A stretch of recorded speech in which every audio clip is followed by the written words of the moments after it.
Gwalior high court के ब्राह्मण अधिवक्ता अनिल मिश्रा को प्रकाश अंबेडकर ने सुनाई खरी खरी। जी हाँ दोस्तों, आपने बिल्कुल सही सुना। मैं हूं पराग महेंद्र, आप देख रहे हैं नेशनल चौपाल। ग्वालियर हाई कोर्ट में बाबा साहब की मूर्ति को लगने से रोकने वाले एडवोकेट अनिल मिश्रा ब्राह्मण समाज से ताल्लुकात रखते, जो नहीं चाहते कि बाबा साहब की मूर्ति ग्वालियर के हाई कोर्ट के परिसर में लगे। उन्होंने एक बयान इस तरीके से भी साझा किया था कि बाबा साहब की मूर्ति जिस जगह पर लग रही है, क्या वो कोई प्राइवेट प्रॉपर्टी है? मतलब कि सुप्रीम कोर्ट में बाबा साहब की मूर्ति लगी हुई है, ये बात पूरी देश और दुनिया जान पा रहा है, लेकिन ग्वालियर के हाई कोर्ट में अगर बाबा साहब की मूर्ति लगती है तो वो परिसर कहीं ना कहीं प्राइवेट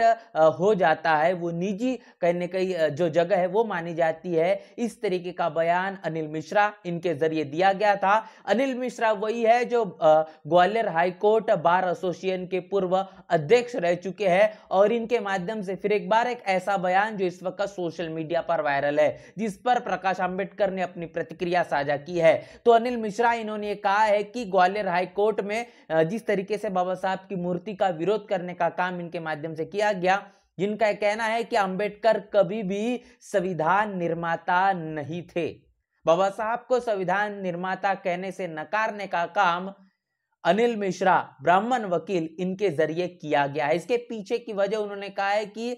जिस तरीके से अभी सोशल मीडिया पर लगातार ये चर्चा जारी है कि BN राव जो है इनके जरिए भारत के संविधान के वो असल निर्माता है। इस पर अपनी प्रतिक्रिया साझा करते हुए प्रकाश अंबेडकर इनका एक कहना है, अरे गधे थोड़ा इतिहास पढ़ लो, बाजार में आधी अधूरी बातें फैलाई जा रही है। जो लोग ये कह रहे हैं कि BN राव ने प्रारंभिक मसौदा तैयार किया था, उन्हें ये पता होना चाहिए कि BN राव ने बस विभिन्न उप समितियों और विधानसभा की रिपोर्टों और बहस को संकलित कर मसौदा तैयार किया, जैसे बाद में मसौदा समिति को सौंप दिया गया। बाबा साहब ने मसौदा समिति का नेतृत्व किया, संविधान सभा में मसौदा में संशोधन किया और इसे अंतिम रूप दिया। सामाजिक न्याय और समानता जो हमारे संविधान का सार है, वो बाबा साहब का श्रम है। अगर किसी गधे को कोई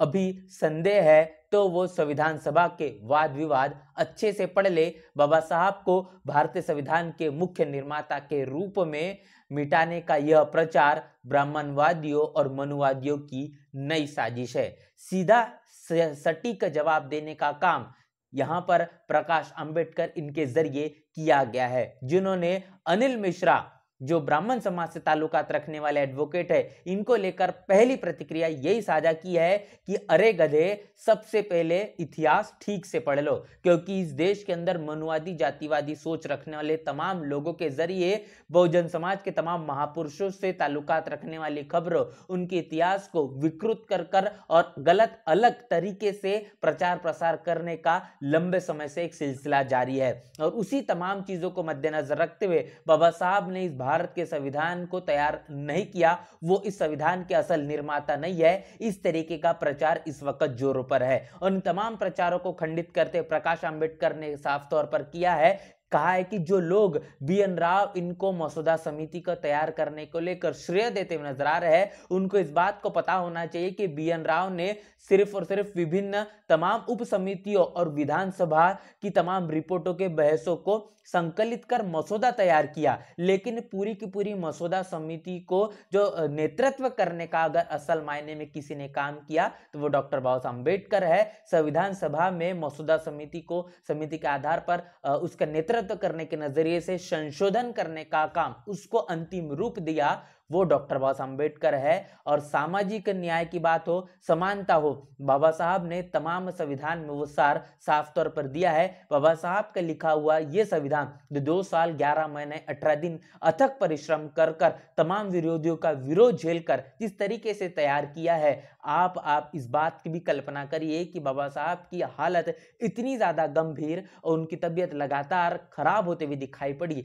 और इस संविधान को तैयार करने में जितनी मेहनत बाबा साहब ने लगाई, उसके तौर पर उनके मानसिक और उनके शारीरिक जीवन में इसका बड़ा असर पड़ा है, जिसके कारण बाबा साहब का जीवन और अधिक लंबा हो सकता था। लेकिन जिस मुताबिक बाबा साहब ने अपनी बुद्धि का तमाम तरीके के दस्तावेजों को, पूरे देश और दुनिया की तमाम संविधानों को समझकर भारत का इतना लंबा और मजबूत जो संविधान तैयार किया है, जिसके कारण आज इतने वर्षों के बाद भी भारत अपने संविधान के मुताबिक मजबूती से बना हुआ है, टिका हुआ है। और इसी के साथ साथ बाबा साहब के संविधान के इस संघर्ष को और इतने त्याग को नजरअंदाज करने का काम जो मनुवादियों के जरिए किया गया है, उनको लेकर खासतौर पर प्रकाश आंबेडकर का कहना है कि अगर अभी भी किसी गधे को यह कोई भी संदेह है तो संविधान सभा में जो डिबेट्स हुई है, जो वाद विवाद हुआ है, तमाम सवालों का सटीकता से और बहुत ही संपूर्ण तार्किक तौर पर जवाब देने का काम बाबा साहब के जरिए संविधान सभा में जो किया गया है, उस वाद विवाद को भी अच्छे से पढ़ने की